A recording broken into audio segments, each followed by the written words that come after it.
Good morning, my name is Salt Mickey Rowe.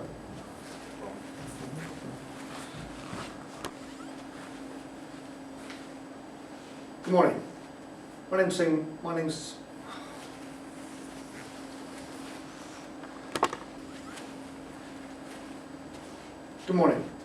Mickey Rowe, and today I'm giving you a presentation on PagerDyne system.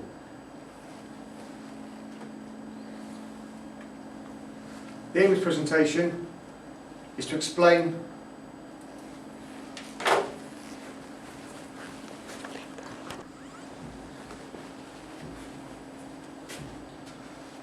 Good morning, my name is Mickey Rowe, and today I'm going to give you a presentation on the PagerDyne system, how it's changed and how it's been implemented.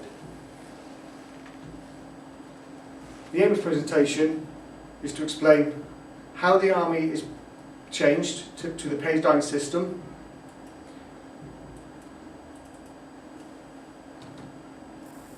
and how the PagerDyne system was implemented.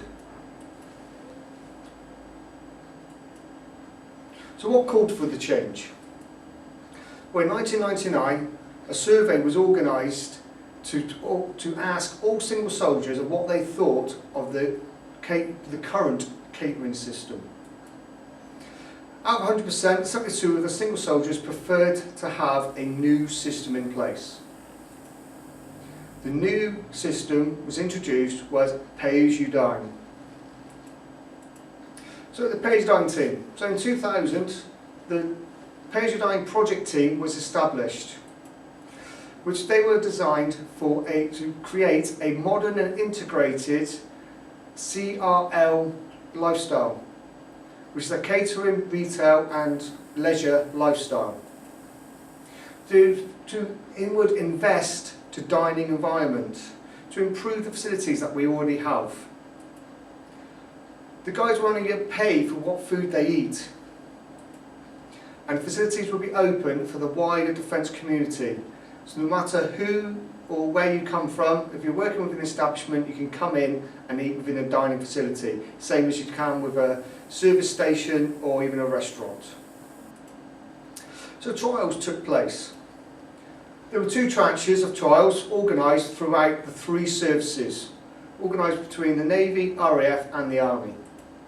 So by 2002, Tranche 1 trials were implemented, and this implemented in London, RAF Henlow and RNAS Culdrose. By 2004, 3 more PagerDyne trials had started in the UK, and 1 was in Germany.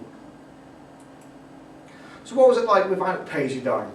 Well, all kitchens are managed by military chefs and had military chefs within the establishment catering. There was only a couple of civilian chefs within the kitchen, and they were there just to help out with the numbers. Military chefs could create meals using their flair and creativity. Basically, there was no limit to what they could do.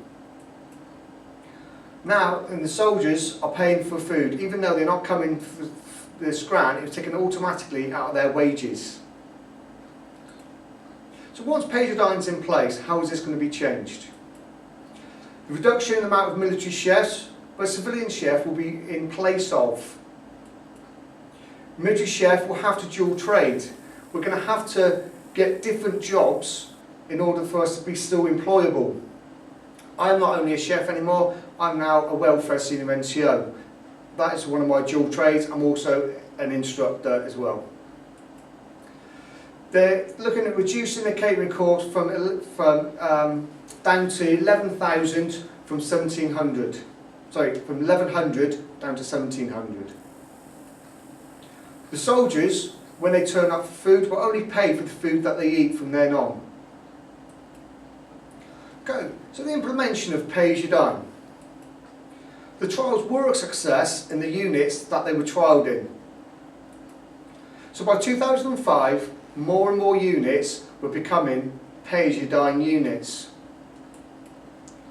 Management knew who Pay-As-You-Dine was coming to their units, so that all the management had to attend a seminar.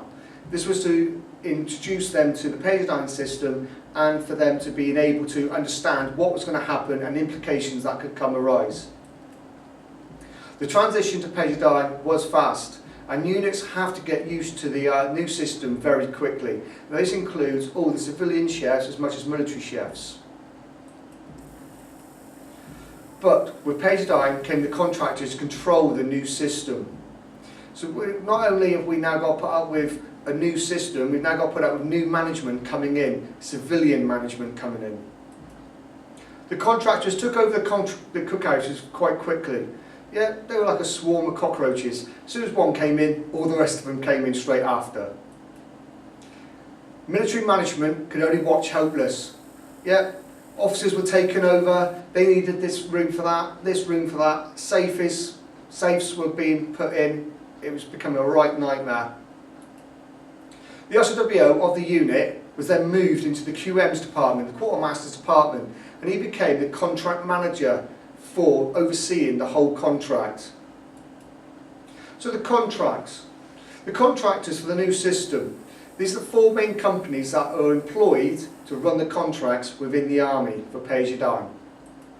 Sodexo, ESS, ISS and Aramark. Like I said, these are the four main contractors employed to run Pagerdyne within the UK and Germany, and every unit that runs or has a military kitchen. So with the contractors came recipe cards. Now, the recipe cards weren't a bad idea. The advantages of having a recipe card was that it reduces costs. In other words, it reduces the wastage because everything's detailed exactly how much you should use of each ingredient. So you could produce the same product each time, no matter who made it, as long as they weigh all ingredients out this right way, the same product will be produced. Easy to follow instructions. They were simple. Number 1, weigh out flour. Number 2, and so forth. Just like reading a book at home on your own cooking manual. So disadvantages to this then.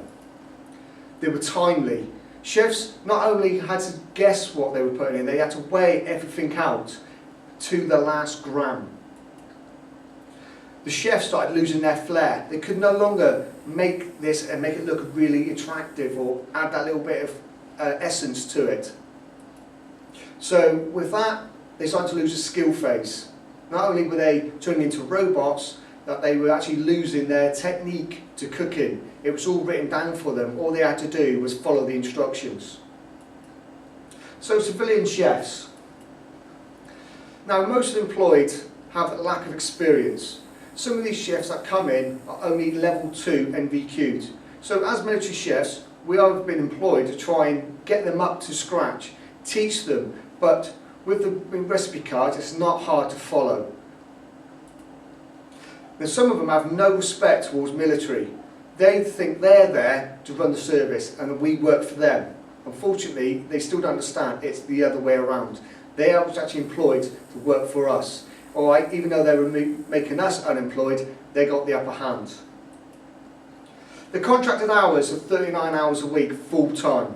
So this is going to cause a few problems, especially when it comes up to silly season, such as Christmas. And you can see the implications that we're going to have with that. And that military chefs have to backfill when gapped. So such as functions, the guys don't want to get paid to do the functions, we'll have to do the functions. When the guys are sick, we're going to have to fill that space. You can see the sort of implications that we're now having when military chefs phone up in the morning and say, oh, I'm running sick.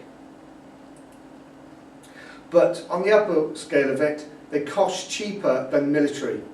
So the government has worked this out and said, actually, if we pay this civilian chef X amount and the military chef costs this much, they're actually making a profit by doing it. So what's the future of the military chef? This is my implications of what I think could happen to the military chef. We're all going to have to transfer to a different corps. I've already seen chefs already transferring, leaving the Royal Logistic Corps behind, or even the Army Catering Corps behind, and going on to do different things, such as clerks, engineers, REME, and such like. Being made redundant through military cuts. Of course, we are, as I've explained, we're getting reduced from 1,700 down to 1,100. They're getting rid of experience. They're getting rid of people that want to do the job, people that have got a flair for the career. It's no longer that sort of way it is. Like I said, By the time all the cuts have been done, 1,100 chefs will be left after all the cuts, which will cover all the future operations. Afghanistan is coming to the end, but what's around the corner? Syria, Sierra Leone, Northern Ireland, Bosnia again, you just never know what's around the corner. And with only 1,100 chefs to cover this, what's going to happen? And then implementation of the Army 2020. This is a new system that's been introduced into the Army. You've heard about it all over the news, about the future of the Army. And unfortunately, I can't see the military chefs becoming part of that future of the Army. My references then for this information. JSP 456 Volume 4. Basically, it's the catering, retail and leisure manual that we go by. It's the contractor's book. www.defencemanagement.com, Journal 31, talks about the trials that went on within the Army. www.uk ISS World, it explains what they do and what have done for the military. And the photo beginning was from www.army.mod.uk. Thank you for this presentation. Thank you.